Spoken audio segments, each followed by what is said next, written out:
ভোরের আলোয় যখন পুরো গ্রাম ধীরে ধীরে জেগে ওঠে তখনই টিয়া তার স্কুলের পথে হাঁটতে শুরু করে ছোট্ট ব্যাগটা হাতে, মুখে হাসি। আজ স্কুলে নতুন কিছু শিখব, আর যদি নতুন কোনো গল্প বলেন স্যার।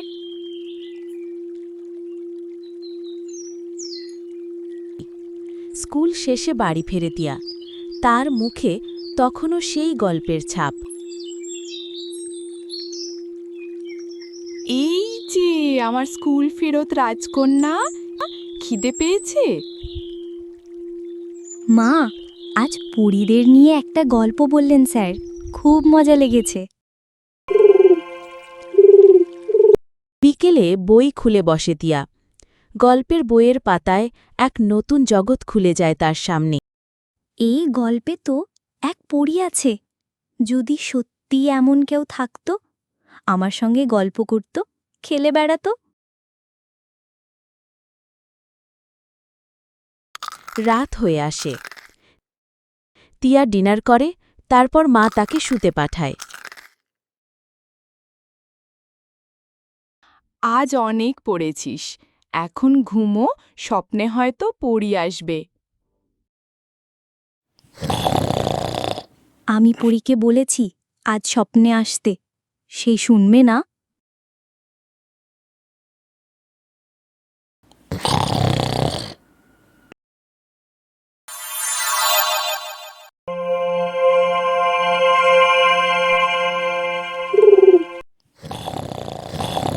পরীর গায়ে যেন নক্ষত্রের মতো আলো, তার ডানাগুলো হালকা রঙিন কাচের মতো বাতাসে দুলছে। পরী যেন এক আলো, এক আশ্বাস, এক বন্ধুত্ব। টিয়া, তুই তো আমায় ডাকছিলি। আমি এসেছি। আমি পরিলতা, তোর বন্ধু। ভাবলেই তো হয়, তুই যখন বিশ্বাস করিস আমি তখনই তোর পাশে থাকি। তুমি সত্যি পরী?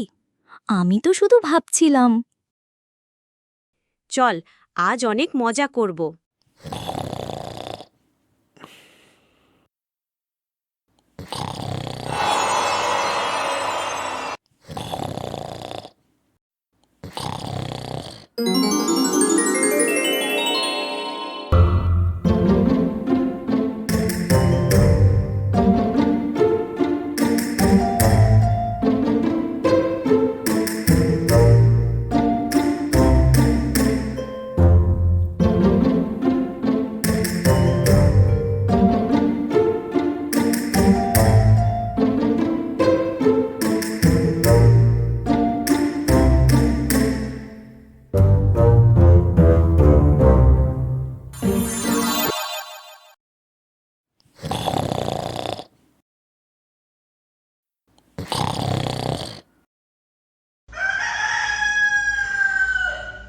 ভোরের আলোয় টিয়ার ঘুম ভাঙে, তার মুখে এক শান্ত খুশির হাসি।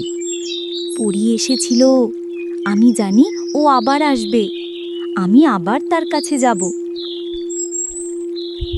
টিয়ার মতো প্রতিটি ছোট হৃদয়ে লুকিয়ে থাকে এক একটা রূপকথা।